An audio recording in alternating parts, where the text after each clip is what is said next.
Mao Tse-tung, Le petit livre rouge. Chapitre 8. La guerre populaire. La guerre révolutionnaire, c'est la guerre des masses populaires. On ne peut la faire qu'en mobilisant les masses, qu'en s'appuyant sur elles. Quelle est la muraille vraiment indestructible? Ce sont les masses, les millions et les millions d'hommes qui, de tout leur cœur, de toute leur pensée, soutiennent la révolution. La voilà, la véritable muraille qu'aucune force ne pourra jamais détruire. La contre-révolution ne pourra nous briser, c'est nous qui la briserons. Quand nous aurons rassemblé des millions et des millions d'hommes autour du gouvernement révolutionnaire et développé notre guerre révolutionnaire, nous saurons anéantir toute contre-révolution et nous rendre maîtres de la Chine entière. Les grandes forces de la guerre ont leur source profonde dans les masses populaires. C'est avant tout parce que les masses du peuple chinois sont inorganisées que le Japon s'est enhardi à nous malmener. Que nous surmontions cette insuffisance et l'envahisseur japonais se trouvera, devant les centaines de millions d'hommes du peuple chinois soulevés, dans la même situation que le buffle sauvage devant un mur de feu. Il nous suffira de pousser un cri dans sa direction pour que, de terreur, il se jette dans le feu et soit brûlé vif. Les impérialistes nous malmènent à tel point qu'il faut prendre des mesures sérieuses à leur égard. Non seulement il nous faut une puissante armée régulière, mais encore il importe de mettre partout sur pied des divisions de la milice populaire. Ainsi, l'impérialisme se verra privé de toute liberté d'action s'il envahit notre pays. Du point de vue de la guerre révolutionnaire considérée dans son ensemble, la guerre populaire de partisans et les opérations de l'armée rouge, en tant que force principale, se complètent comme les deux mains de l'homme. N'avoir que les forces principales constituées par l'armée rouge, sans la guerre populaire de partisans, ce serait ne combattre que d'une main. En termes concrets, et en particulier au point de vue des opérations militaires, lorsque nous parlons de la population des bases d'appui comme de l'un des éléments de la guerre, c'est du peuple en armes qu'il s'agit. Là est la raison principale pour laquelle l'adversaire estime dangereux de s'aventurer à l'intérieur de nos bases d'appui. Il est certain que l'issue de la guerre est principalement déterminée par les conditions militaires, politiques, économiques et naturelles dans lesquelles se trouvent les deux parties en conflit. Néanmoins, ce n'est pas tout. L'issue de la guerre est également déterminée par la capacité subjective des deux parties dans la conduite de la guerre. Un chef militaire ne peut espérer arracher la victoire en allant au-delà des limites imposées par les conditions matérielles, mais il peut et il doit lutter pour la victoire dans les limites mêmes de ces conditions.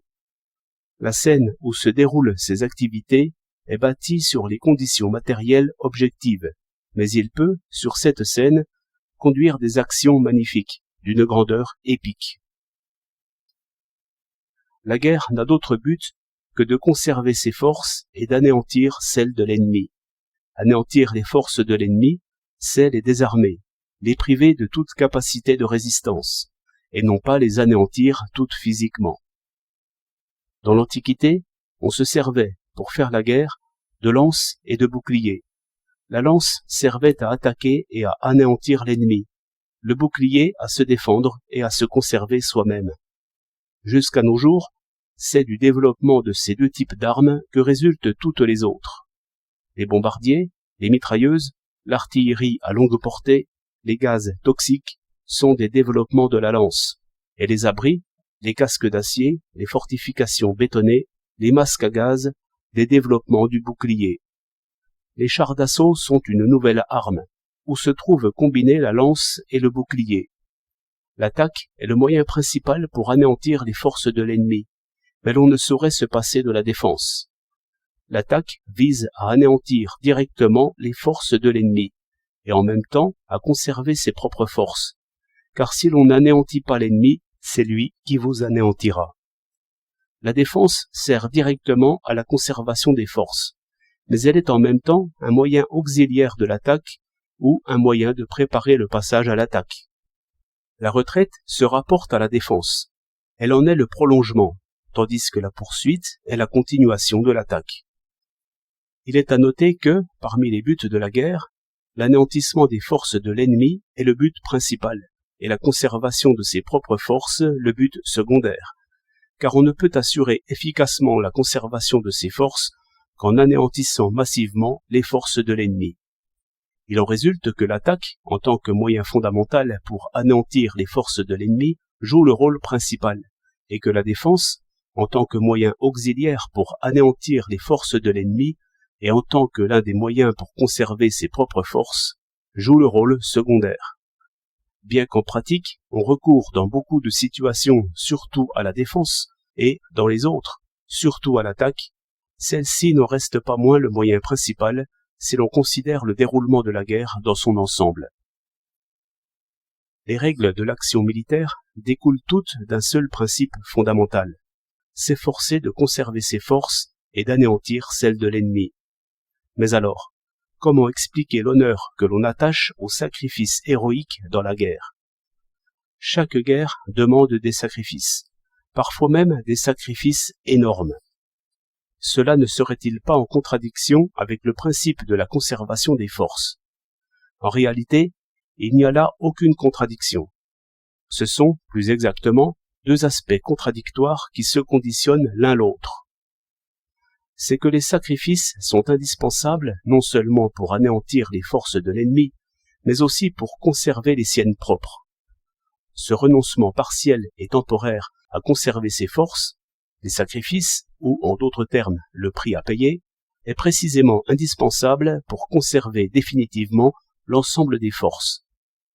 Du principe fondamental exposé ci-dessus découle toute la série des règles nécessaires à la conduite des opérations militaires, à commencer par celle du tir, se couvrir soi-même et exposer sa puissance de feu, l'un pour conserver ses forces, l'autre pour anéantir les forces de l'ennemi, et jusqu'à celle de la stratégie, toutes sont inspirées de ce principe fondamental, et toutes sont destinées à en permettre la réalisation, qu'elles se rapportent à la technique militaire, à la tactique, aux campagnes ou à la stratégie. Conserver ses forces et anéantir celles de l'ennemi, tel est le principe fondamental de toutes les règles de la guerre. Voici nos principes militaires. 1.